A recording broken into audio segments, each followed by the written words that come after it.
Ladies and gentlemen, good evening and welcome back to our channel once again. Rigathi Gachagua yesterday embarked on a 3-day tour of the Luhya nation, accompanied by other united opposition leaders.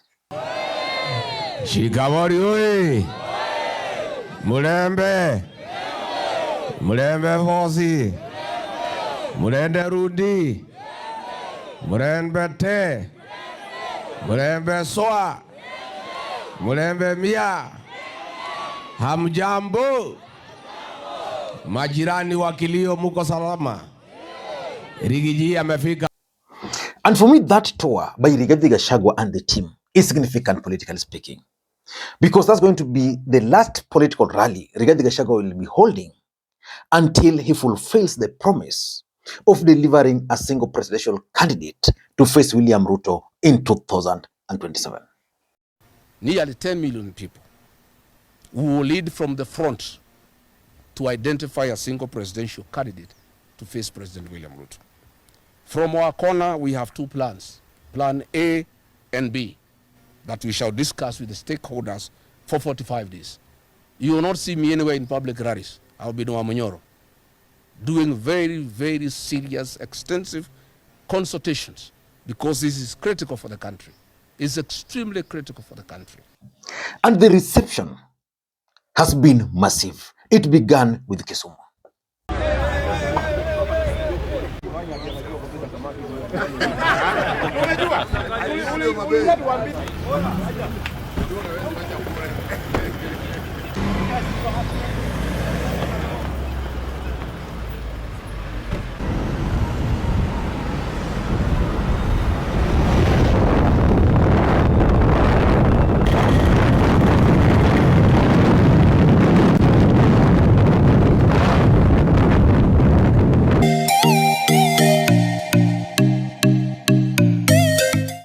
And the reception has been so good during the entire trip.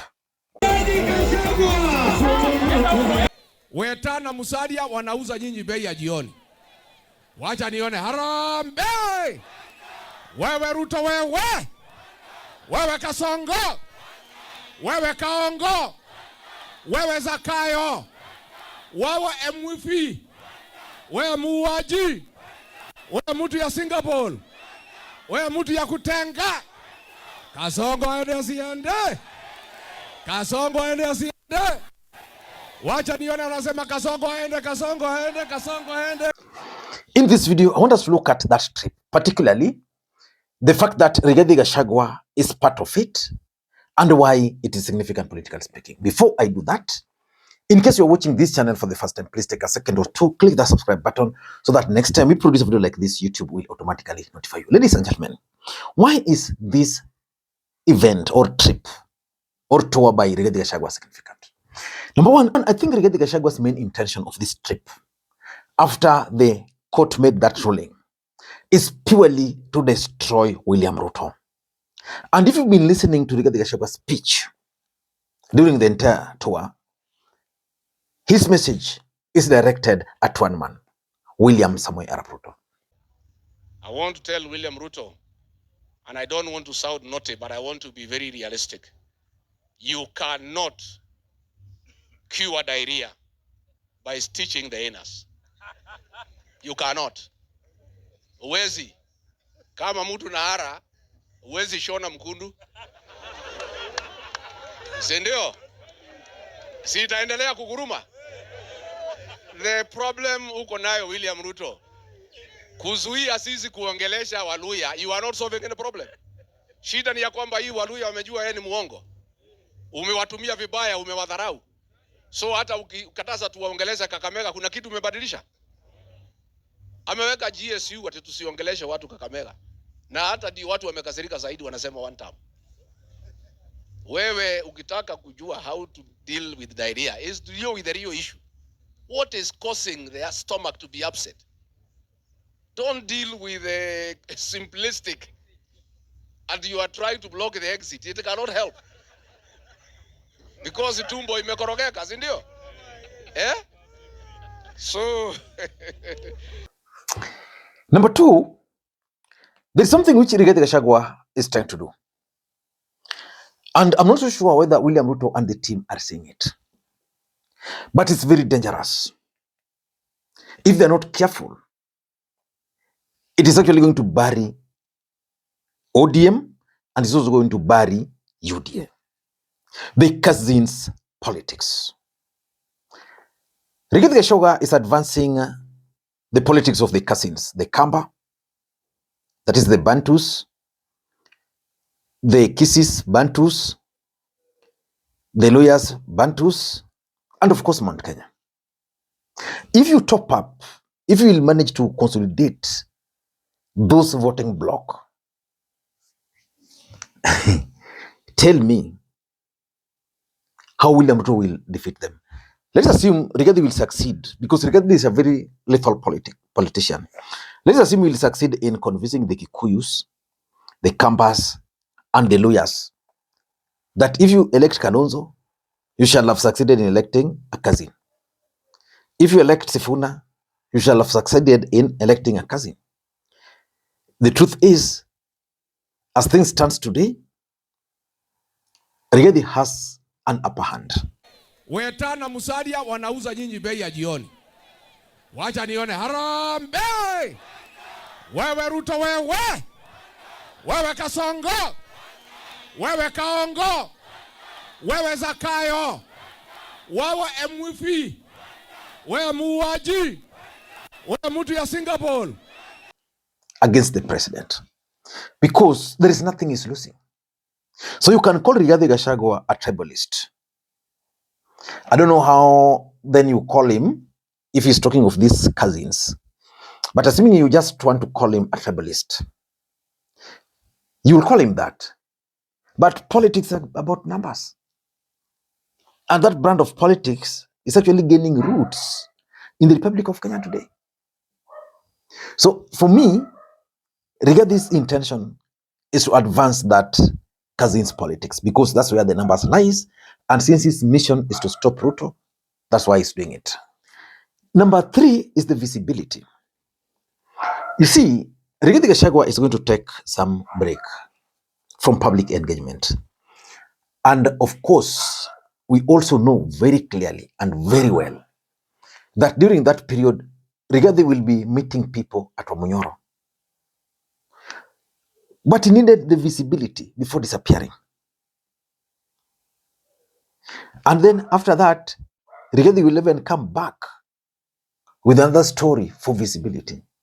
But sometimes you look at Rigathi and you wonder whether he's serious or not. Not in a bad way.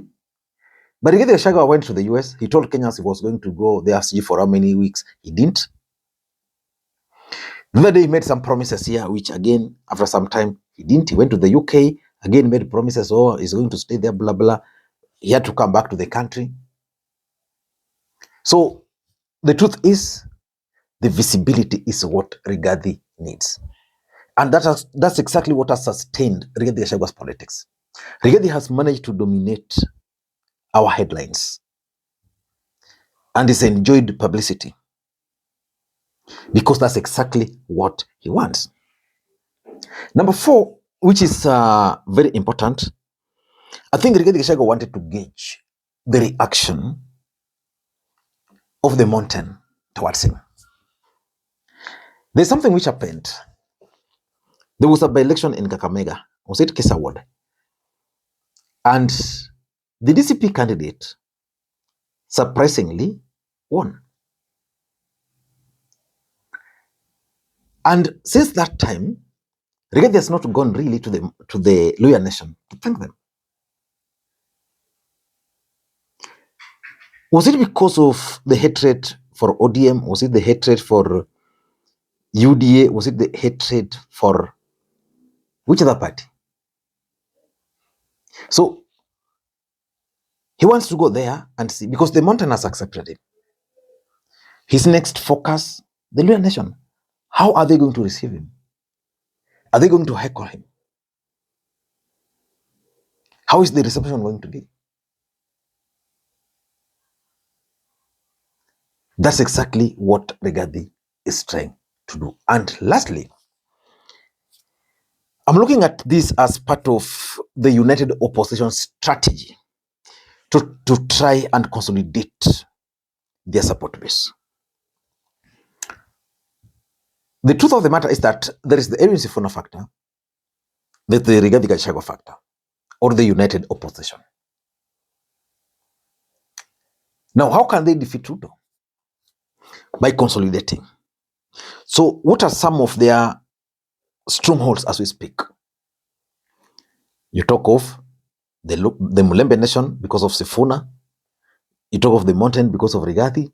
You talk of the Kamba because of Kalonzo. Then you go and talk of Kisii because of Matiangi. From the united opposition, the face is actually Eugene Wamalwa from the Luhya Nation. But there's Edwin Sifuna who cannot risk joining them as at now. Yeah? So I think their intention is, let us comb our regions, lock it. And I also think they are trying to win the support of the Raila Odinga traditional support bases, one of them being the Luhya. Because after Sifuna was removed, and after the Linda Wananchi and the Linda Grounds politics emerged, Linda Wananchi took control. But I'm 100% sure that there are certain supporters who are yet to decide where to go. These are the people they are targeting. They want to fill that void. I don't know what you think. That's my take. Until next time, this is Limakuj. Bye-bye.